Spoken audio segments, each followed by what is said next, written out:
बीवी के साथ किए गए सलूक ने बारान के तन बदन में आग लगा दी है। मतलब प्लान कामयाब जा रहा है। क्या कहने, मतलब मैं दुरुस्त रास्ते पर हूं। तुम जरा सब्र करो बारान, तुम्हारी बीवी को तुम्हारे मुकाबिल लाकर खड़ा कर ही दूंगा।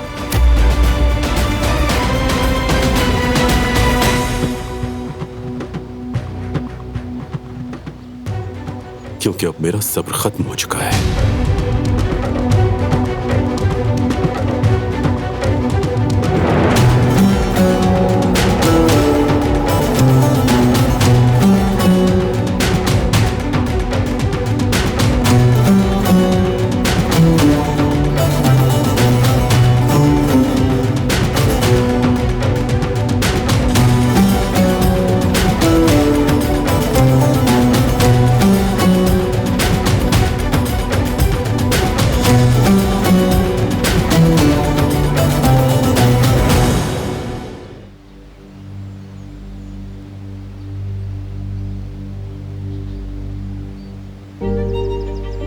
थोड़ी वॉक करें क्या?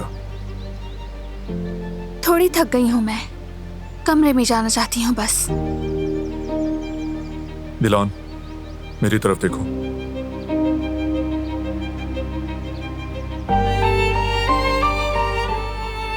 क्या बात है?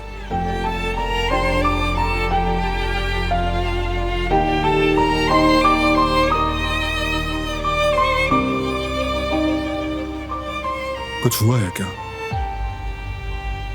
कुछ नहीं हुआ है, थकन सी हो रही है।